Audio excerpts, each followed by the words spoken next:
ஒவ்வொருத்தருடைய வாழ்க்கையிலையும் பிறந்த நாள் ரொம்ப ரொம்ப இம்பார்ட்டண்ட்டான டே.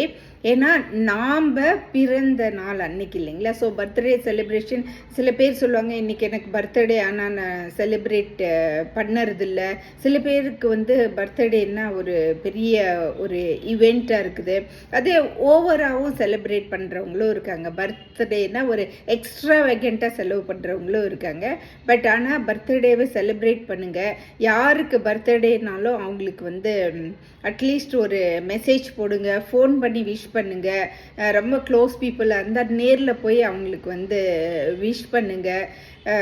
பார்ஷியாலிட்டி காமிக்காதீங்க. உங்களுக்கு முடிஞ்ச அத்தனை பேத்துக்கும் நீங்கள் அவங்களுடைய பிறந்த நாள் வாழ்த்துக்களையே தெரிவித்து கொள்ளுங்கள்.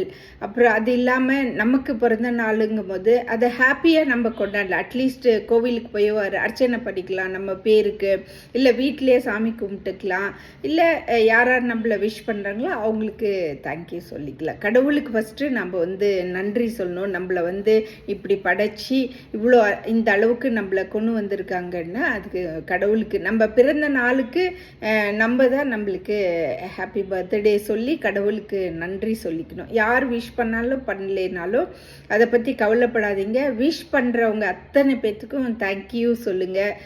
உங்களுக்கும் தேங்க்யூ சொல்லிக்கோங்க, கடவுளுக்கும் நன்றி சொல்லுங்கள். தேங்க்யூ.